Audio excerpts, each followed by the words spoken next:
Alhamdulillah, praises be to Allah subhanahu wa ta'ala. Salawat and salam upon Rasulullah sallallahu alayhi wa sallam.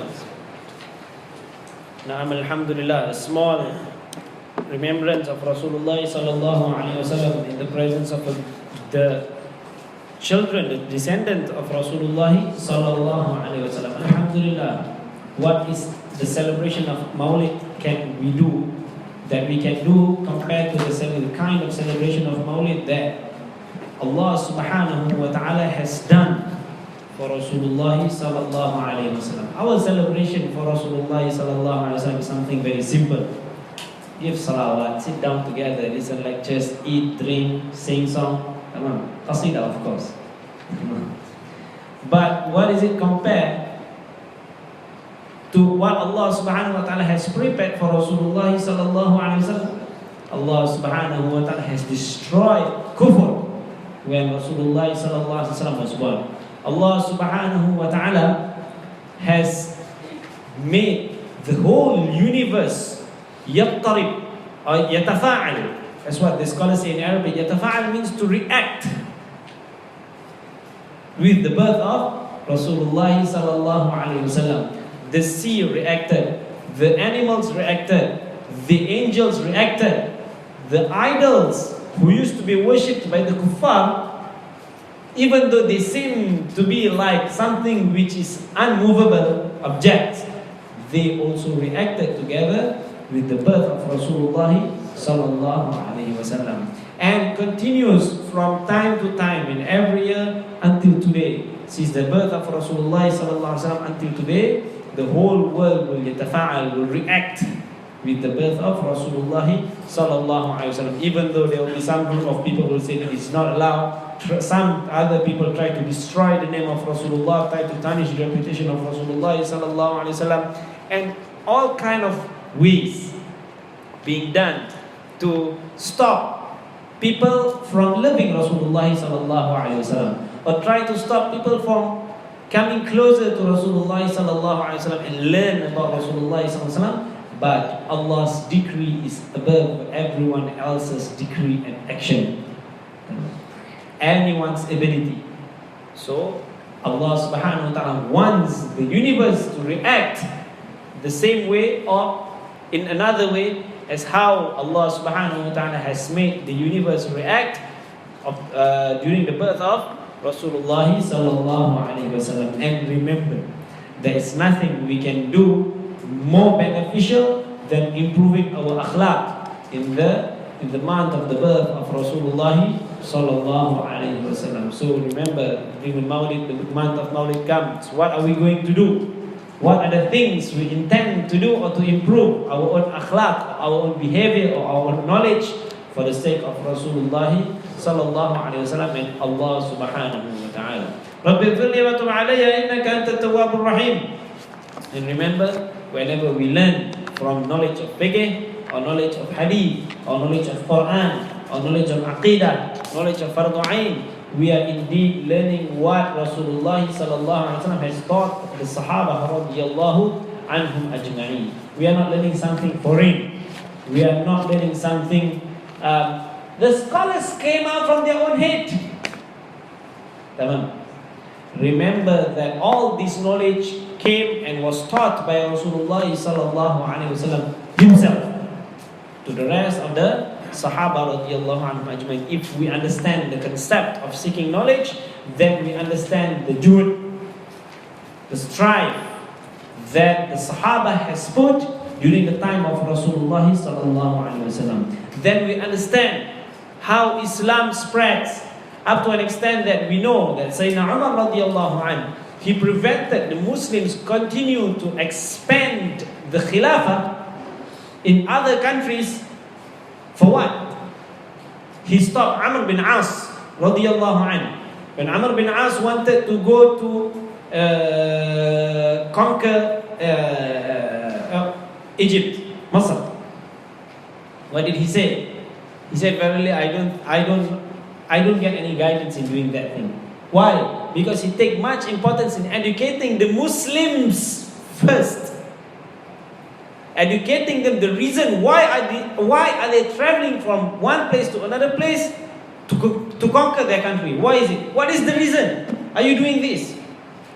And number two, now by just conquering countries, you're not able. There is no reason for you to conquer a country if you don't know what to do with that country, if you don't know how to carry on or how to carry out the rules of Quran and Sunnah in that country. What is the purpose you going to from one country to another country, conquering that country? If you don't know the reason why, number one, why you want to conquer that country. Another thing, if you don't know what to do after conquering that country. That is how much Sahaba radiyallahu anhum ajmain has paid attention to knowledge. So Sayyidina Umar prevented them from spreading, we call it the empire of Islam, and then he told them to teach the younger Sahaba, the younger Muslims, their religion, to make sure they know their religion before they continue to conquer other countries. Tamam. That is why, an example, if you want to call people for jihad, oh, let's go jihad. Like, what is the purpose for you doing jihad? Are you going to do jihad just to kill people? We should do jihad just like how being done by Rasulullah sallallahu alaihi wasallam. What is the purpose Rasulullah sallallahu alaihi wasallam did jihad? Why did Rasulullah go for jihad? He wanted to go for jihad to spread the mercy, to show compassion. And why does he go jihad? Because those people who he is fighting against, he's fighting against those people who are preventing him from spreading the mercy and compassion, and they are oppressors. Tamam. That is why we should know, we should seek knowledge, and we should know the reason why are we living in the world. Why do we want to become? Why it is important for us to be leaders, and what is the reason for us to go to jihad? If you don't know how to do jihad in the first place, if you don't know why are you doing jihad, if you don't know what to do after you conquer that country, then don't do jihad. Go and learn first your religion. And this is what being stressed by our scholars time after time. Knowledge. Seek knowledge, because with knowledge all the other parts of the religion will be established nicely. Regardless if it's in ourselves, in our family, or in our country. With knowledge. We should not do things without knowledge. رَبِّ اغْفِرْ لِي وَتُبْ عَلَيَّ إِنَّكَ أَنْتَ التَّوَّابُ الرَّحِيمُ. Right, let's continue where we have stopped. Tamam. We have stopped on the topic of unmarriageable female kings due to marriage. Tamam.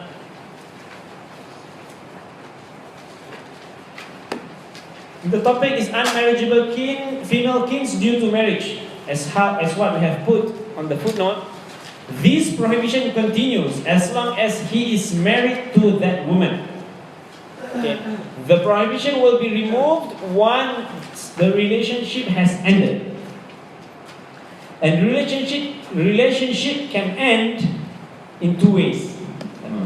Number one, by divorce, through divorce. And number two, through death. Okay? Number one, through divorce. And number two, through death.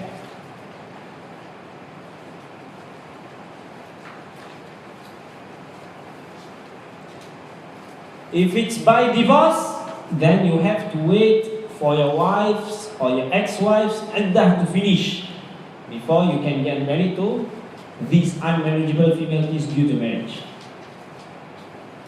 If it's by death, khalas. By just she experiencing the death, now you can get married to these ladies that will be mentioned after this. The unmarriageable female kings due to marriage are those women who have relations to one's wife due to lineage or male kinship. Tamam.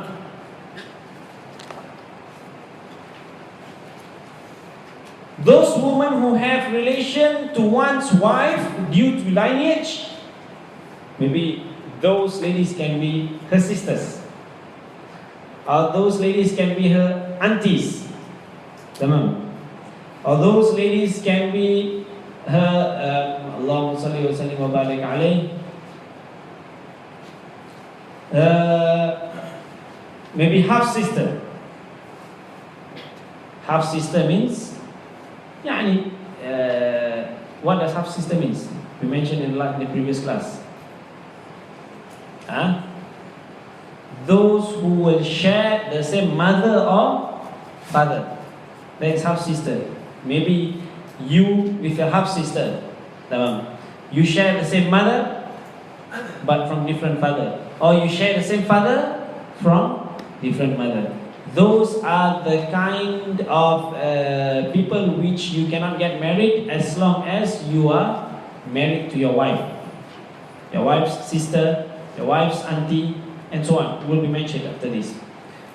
Due to lineage or male kinship, as what we have mentioned last week. For those who does not understand how is the relation of male kinship goes, then they should hear to the last week's lecture. But last week's lecture needs a little bit more time before it could be uploaded. So please be patient. There's some technical problem. Ask our brother Faiz. If one of them is a man and the other one is a woman, then both of them are not allowed to marry to each other. Just as in the case of the wife and her sister. Now an example.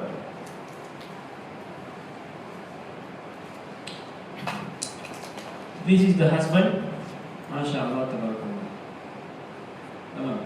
And this is the wife. Right. Now this wife, there are few people that you cannot get married to, as long as you are married to this lady. Right. Some of them are her sisters.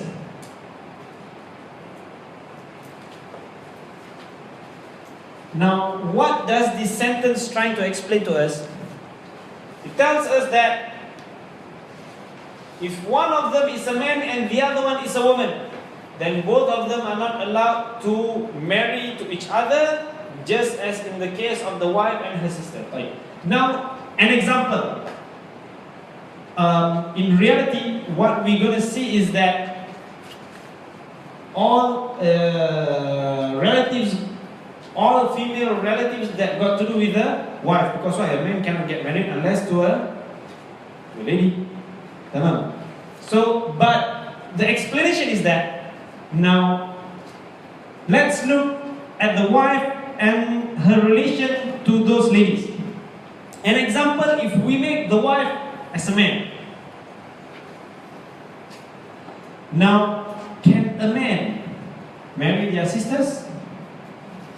No, it's not allowed. If this man is not allowed to marry his sisters, then in this situation the husband is not allowed to marry her sisters. Now just imagine that an example, if this wife is a man, is she allowed to marry that lady? If this is just to make us understand who are those people that we are not allowed to get married to. If she is a man, then she is not allowed to marry her sisters. Khalas. Now the husband is not allowed to marry her sisters. Another one is the aunties. Regardless if it's from the father's side or if it's from the mother's side. Regardless if it's maternal aunties or paternal aunties. Is she allowed to get married to her aunties who are her father's siblings or her mother's siblings? No, she's not allowed. Therefore, the husband also is not allowed to get married to her aunties. Tamam? So far okay? So far so good? Right. Now an example. This wife, she has uncles. And basically her uncles is like her father's siblings, an example. She has one uncle who is from her father's brother. Who is from her father's brother. Right. her father's brother has a wife. Now, the uncle, an example. Uncle's wife. Can this man get married to the uncle's wife? In example, if one day the uncle passed away or the uncle has divorced her and she has completed her iddah, can he get married to the uncle's wife? Why? Why? How? Because if she is a man, then she can get married to her. Therefore, the same goes to the husband. So the husband can get married to her. Is that clear so far? So far, okay? The next one is of the case of the wife and her paternal aunt or maternal aunt, as what we have explained. Therefore, whoever marries a woman, it is unlawful upon him to marry her relatives until he has completely ended his relationship with the current wife. Until he has completely ended the relationship with the current wife.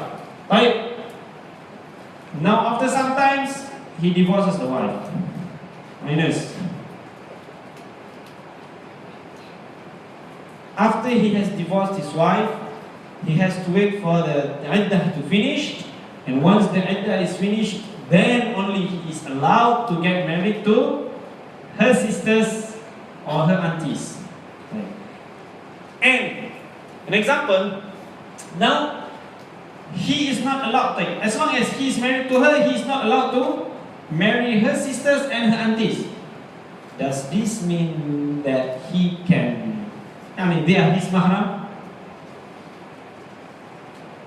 No. They are just, it is not mahram, which means he still cannot shake hands with them. Aurah still has to be taken care. There's no khalwah should be done. There's no free mixing. As long as he doesn't get married to these people. And if he wants to get married to these people, then he has to divorce the wife. Or if the wife has passed away, then only he can get married to those ladies. Heart.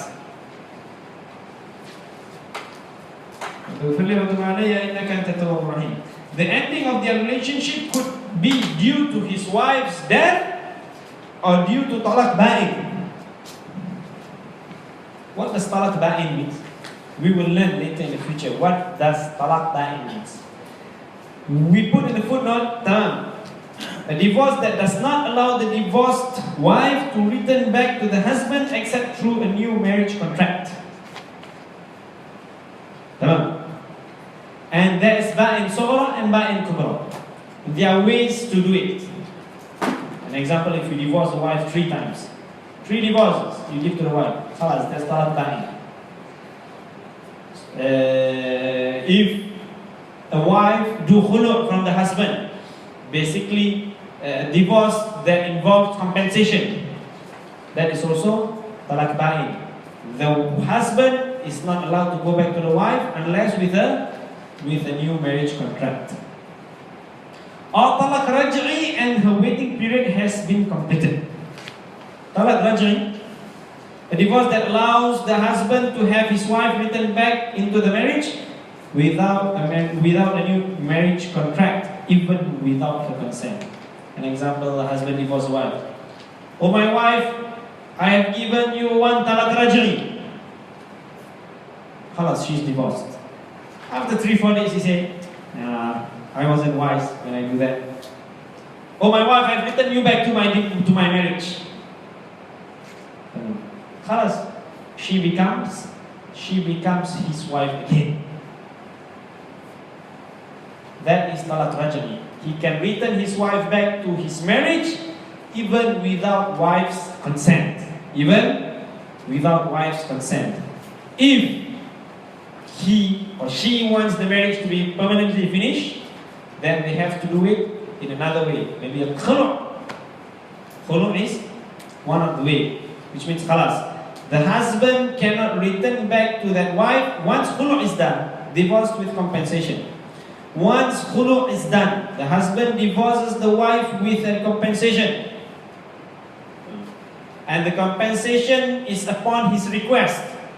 According to his request, then he is not allowed to go back to his wife, even his ex-wife, who's in iddah. Even if she is in iddah, except with a new marriage contract, which means if he wants to go back to that wife, new marriage contract has to be done. So that is talaq ba'in. The ending of their relationship could be due to his wife's death or due to talaq ba'in. Or talaq raj'i and her waiting period has been completed. Which is one of the conditions for a divorce that permits the husband to have his wife return back into the marriage. And that waiting period. So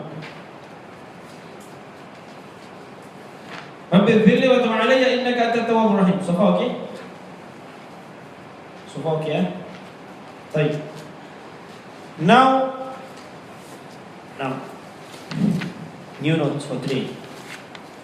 Is it az-zawjah or sighat an-nikah? Wife, the wife. Conditions of the wife. Now you want to get married to a lady, you have to know about the conditions of the wife.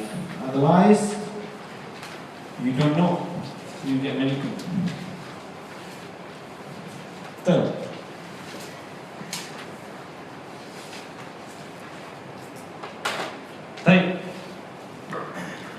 conditions of the wife.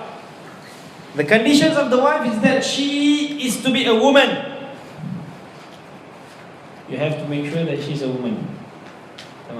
That is very important. Why? Let's look at the footnote. A marriage with an intersex without a predominant gender established is not valid. An intersex is an individual having reproductive organs of both male and female, or possessing a reproductive organ that is not the same as that of a man nor a woman. We have explained about this when we were discussing about husband. So, do some revision for those who has not heard anything about this. Then they should go back to our videos or recordings. Right. An identified prospective bride. Now, if he wants to get married to a lady, he has to know who that lady is, regardless if it's by her name or we're gonna point her, or it's being done by ishara. Ishara in Arabic means pointing, which means, an example, a father who has 4 daughters, an example, or maybe 2 daughters, regardless of whatever it is. Like, he has 4 daughters. Now he has 4 daughters together with him. Now he's gonna do ijab. Ijab means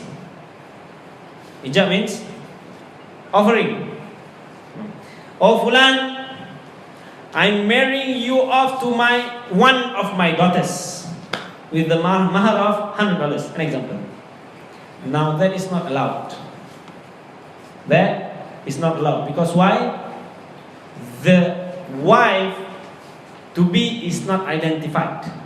Then he will say, okay, I accept the marriage of one of those girls. Maybe I accept this in the middle. That is not allowed in An-Nikah, in the marriage contract. An identified prospective bride, she can be identified in 2 ways. That's how we have mentioned. Number 1, by her name. An example, if he has never seen her before, then she's getting married to her. Right? Therefore, the father should mention her name and say, an example, oh Fulan, I marry you off to my daughter, whose name is, an example, Zainab, with the mahar of Fulan, Fulan, Fulan. And then he said, I accept the marriage, I accept the marriage with Zainab, with mahar fulan fulan fulan.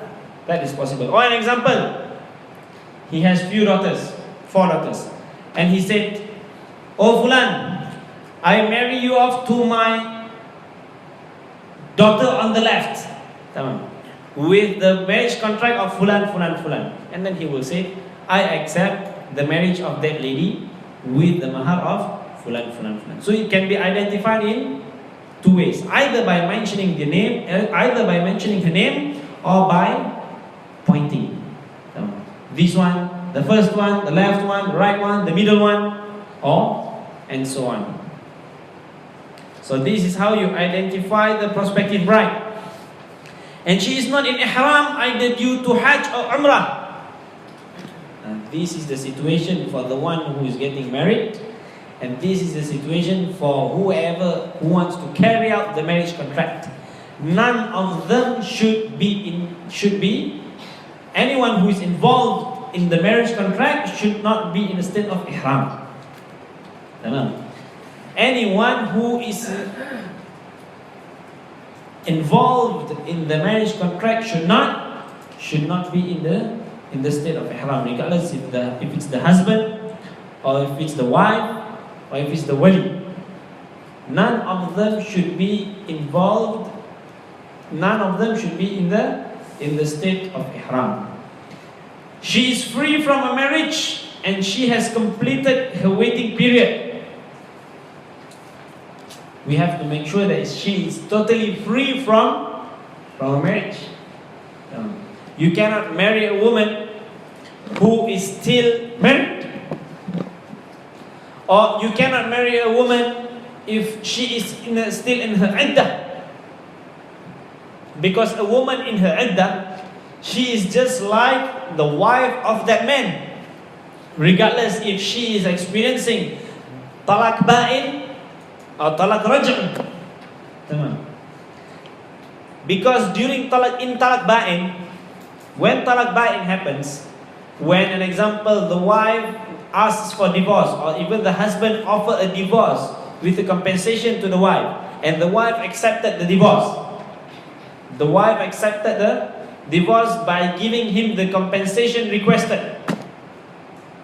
Right. Now the divorce happened.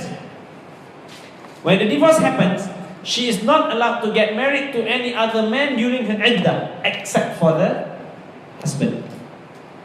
Except for her husband. She is allowed to get married to him even during her iddah, because her iddah belongs to that man. Only that man. So she's only allowed to get married to that man even though she is in her iddah, and she is not allowed to get married to any other man other than her previous husband, ex-husband. Tamam.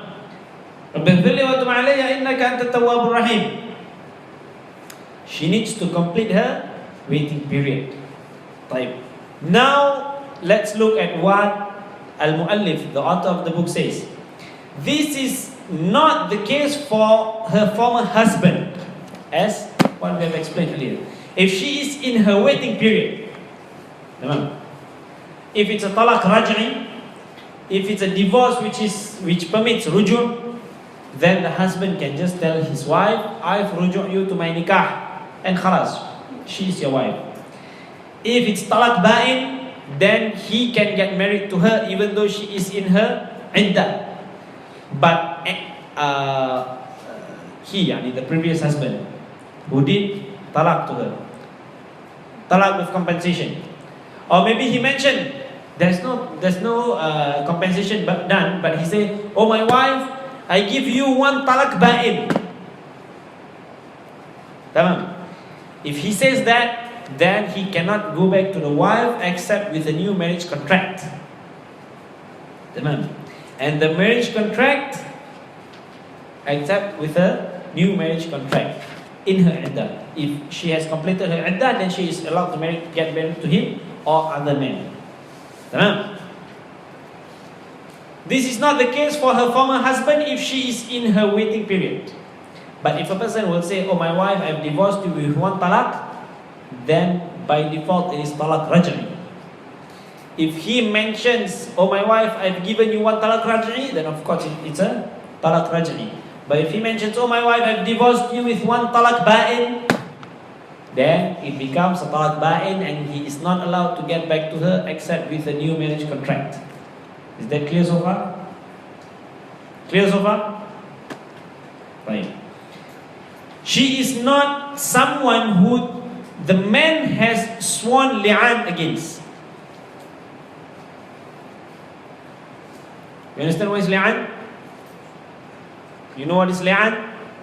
We'll explain after this. Let's look at the footnote first. Swearing by the name of Allah that she was impregnated by other than her husband. Now an example. A wife got pregnant. An example, he got married to this lady. Right? And then after some times, maybe he has been away with this lady for 1 year. But after that, she was found that she was pregnant for 6 months.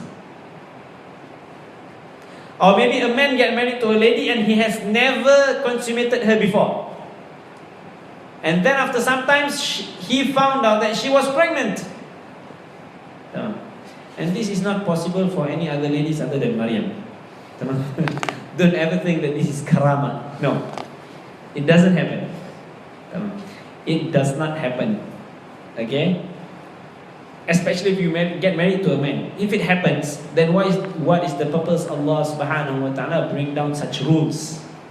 Where that's li'an. Now after some times you find out that your wife pregnant and you are sure that you did not consummate her in that period, or you have never consummated her before, then she got pregnant.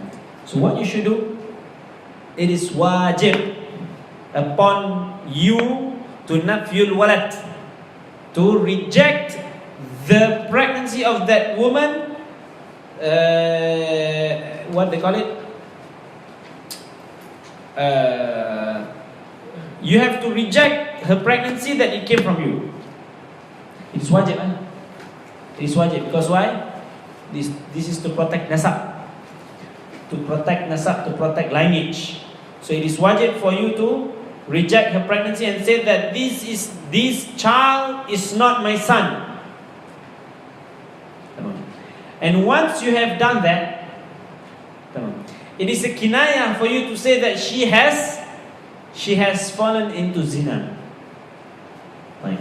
Now, if you have blamed someone with zina, either you have to bring 4 witnesses, or if you are not able to bring 4 witnesses that said she has done zina, then you are supposed to be punished with 80 times of caning.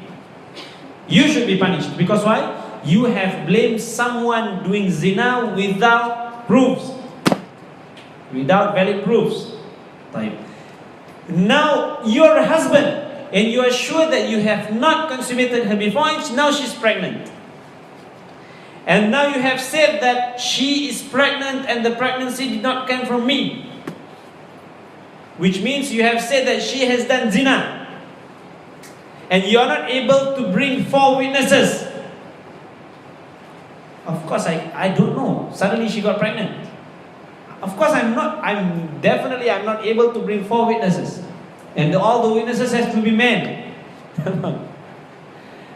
So now, what is the solution? The solution is li'an. Li'an means you will do la'nah upon her. You will curse her 4 times in the name of Allah subhanahu wa ta'ala, that child is not yours and she has fallen into zina. And the 5th la'nah, the 5th curse is that you do upon yourself if you are liar. Tamam?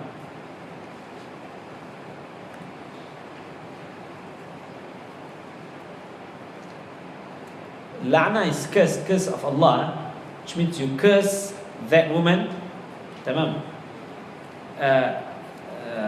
from what she has done. طيب. And our scholars does not encourage this. There could be some solutions. Just to divorce her and let her go. Khalas, if you know, you are sure that you don't want her anymore, just divorce her and let her go. And that is one of the solutions. But if you insist to do the li'an, then it's up to you. Type number one, if once you cannot prove that you cannot prove with 4 witnesses, then you have to do li'an upon her. You curse her with the name of Allah subhanahu wa ta'ala 4 times, and the 5th curse is that you do upon yourself if you are alive. Tamam. Now when this happened, khalas, now li'an has happened to her. Had zina is wajib upon her.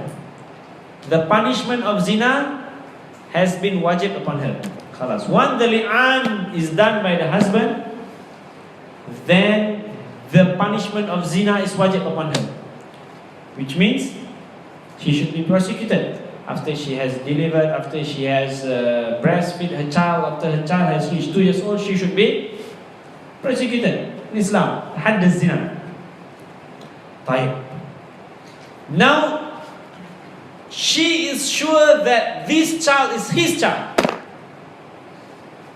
the husband's child. She is sure that this pregnancy comes from him, but the husband says, no, it doesn't come from me. What will happen next? If she is sure that this pregnancy comes from him, then she will curse herself back 4 times. She will just curse herself 1 time. In the first place, she should swear in the name of Allah that this pregnancy came from him, and the curse of Allah subhanahu wa ta'ala is upon me if he is right, if he was right. When she does that, then the hadd zina, the punishment of zina, is lifted from her. Right? So now the la'nah of Allah, the curse of Allah, will befall upon one of them who lies. Simple as that. That is why li'an is really not encouraged, and it is not being taught by our scholars in public, in the open. Because why? We are going to mention about the curse of Allah subhanahu wa ta'ala. This is li'an. Now once li'an has happened, a husband has done li'an to a lady, to his wife.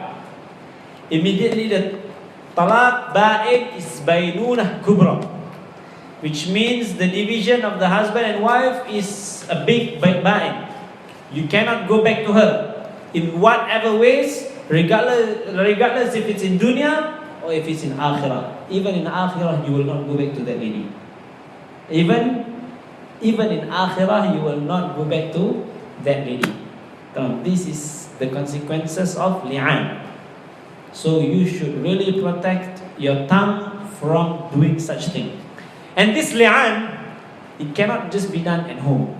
If you do li'an at home, whatever it is not valid.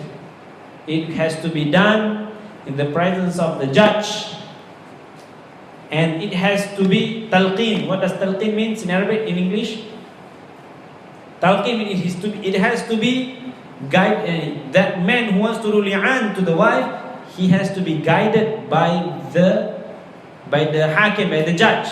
The judge teaches him to say word by word, and then he will follow the judge word by word. Then only li'an takes place. If you do li'an at home by just saying, well, I curse you in the name of Allah that you have done zina, that li'an is not valid. That li'an is not valid. Tamam. There's something else will happen. Now once li'an has happened, an example, a man has done li'an to a lady, and she replies his li'an by doing li'an against him. Tamam. Now, in this situation, what happened? The divorce takes place automatically. Once the divorce takes place, after some time, then the husband thinks, what have I done to my wife? Why did I do such thing? Maybe it's my child, and this and that, whatever it is. Now let me go back to her. At the same time, that lady, this is my previous husband, this is his child, he needs a father. Let him go back. Khalas, let's just be together for the sake of the child. There is no U-turn. There is no U-turn. You cannot go back to him, neither he can go back to you. Khalas. Forever and ever separation. Separated forever and ever. Tamam. Not in dunya and akhirah. You cannot get back together. That is li'an. Now he wants to get married to a lady. If she has been done li'an by him before, he is not allowed to get married to her. This is what li'an means. She is not someone who the man has sworn li'an against. She is not the fifth wife if the husband is a free man. A man who already have 4 wives. Now he wants to get married to a lady, and that lady is khalas, he already have 4 wives. He is not allowed to get married to another lady as long as he has 4 wives. We have explained this before. And also the man also have iddah. Especially, and these can be reflected when he has 4 wives. When he wants an example, he's a man. In Sharia, there is such thing as a man who will be prevented from getting married more and more. For example, a man who always get married and divorce, get married and divorce, get married and divorce, get married and divorce. Then he can be prevented by the judge from getting married again to other ladies. Because why? You're destroying people's children. You're destroying people's children. You're destroying women. So that is not allowed in Islam. But that only comes when the judge prohibits him from getting married to another lady. Right? Now he has 4 wives. If he has divorced one of the wife, he has to wait for her iddah to complete before being able to get married to another lady. That is the iddah for man. Especially if he has 4 wives. She is not the 5th wife if the husband is a free man, and she is not the 3rd wife if her husband is a slave. Slave man can only get married to 2 ladies. Free man can get married up to 4 ladies only, nothing more. And sometimes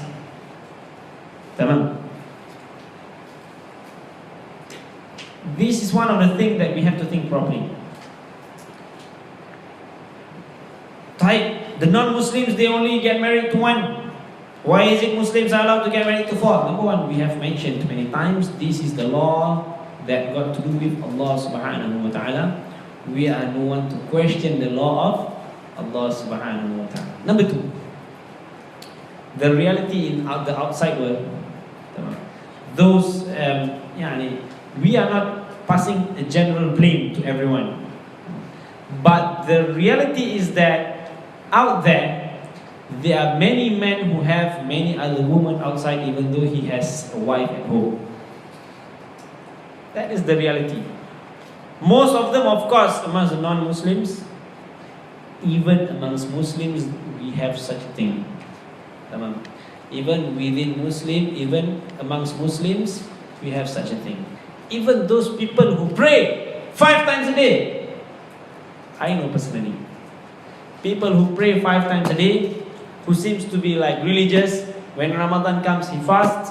When zakat time, he pays. When Hajj, he has done Hajj before, but he still have girlfriends. Na'udhu billah. Other than his wife. He has a wife, mashallah, very loyal wife, but he still have girlfriends outside. And he doing, now we ask Allah subhanahu wa ta'ala protection, he's doing zina with all those ladies. Tamam. So in the reality is that, there's a lot of men out there who has a lot of girlfriends other than his wife. Many of them are non-Muslims, but even amongst Muslims it happens. That is why Allah subhanahu wa ta'ala himself has made polygamy permissible. So we should not make it difficult. Because why? If you make marriage difficult, then what will happen? Rasulullah said, then zina will happen. If you try to make marriage difficult in any ways, then zina will happen. Regardless if it's marriage for the first wife or marriage for the upcoming wives, you should not prevent and should not make it difficult at all. We surrender as how Allah subhanahu wa ta'ala has made it. Simple as that. Allah subhanahu wa ta'ala said permissible. But that man also, before he gets married to another wife, he has to know his responsibilities. He has to know how to be fair. And justice, he has to be fair and he has to act just to both of the wives, according to what Allah subhanahu wa ta'ala has taught us. He should not get married just because he wants to get married and then he does not act just. Then he has not followed the Sharia properly. If you want to follow the Sharia properly, you want to get married first wife, you want to get second wife. But do you know what are the kind of acts or the kind of nafaqah that you have to give to the second wife or to the first wife? How do you have to behave from one wife to another wife? That is why it is very important for you to have knowledge. If the prospective bride declared that she is not tied to a marriage contract nor a waiting period, then her statement is accepted. Now the mutawalli uqudul ankihah, the one who is going to carry out the marriage contract, now it is his responsibility to go and ask her if you are married or not. But he is not allowed to ask if you are virgin or not. He is not allowed to ask if you are a virgin or not. He is not allowed to ask a lady if she is a virgin or not.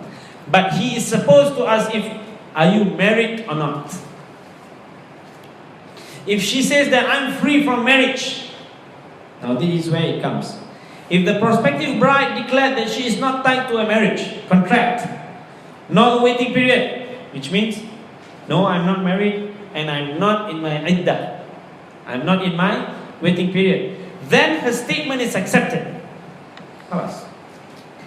As for the guardian, it is permissible for him to depend on her statement regardless if he is a specific wali, waliyun khas, or a general wali, waliyun am.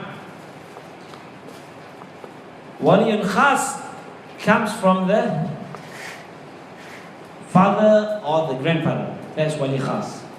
Wali am is other than the father or grandfather, which means it can be amongst her siblings, it can be amongst her cousin, it can be amongst her uncles. That is waliyun am, general guardian.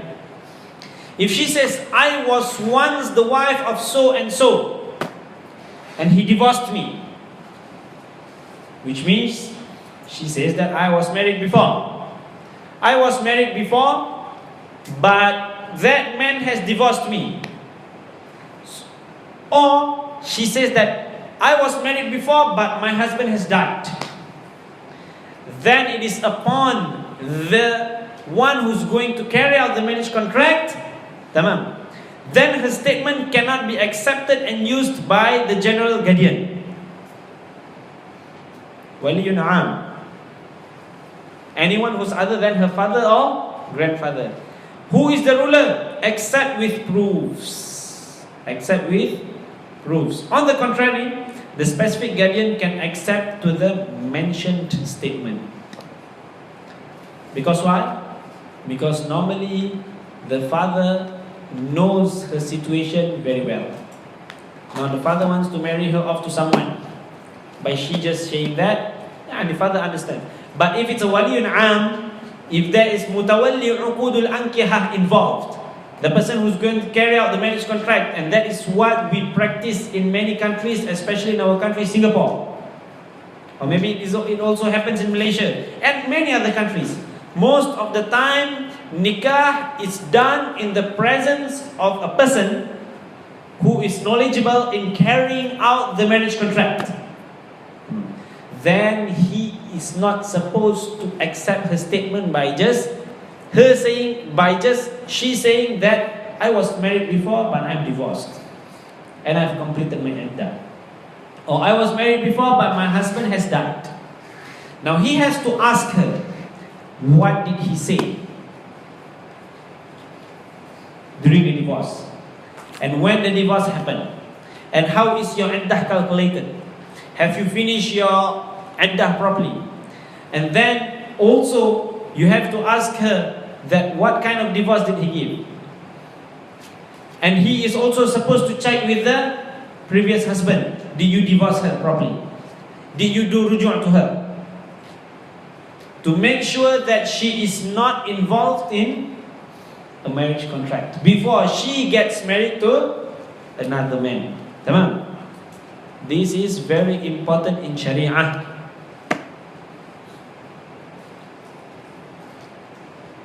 If he has died, then an example, if it's in Singapore, khalas, you can ask for proofs.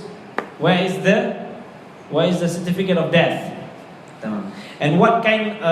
Tamam. That's enough. Because why? By just proving the certificate of death, khalas, it's proven that the man has died. And the iddah for a woman whose husband is dead for how long? What is the iddah? Huh? 4 months and 10 days. 4 months and 10 days. That is the iddah for a woman whose husband has died. So by just doing a calculation of 4 months and 10 days, you will know that either she has completed her iddah or she has not completed her iddah. رب اغفر لي وتب علي إنك أنت التواب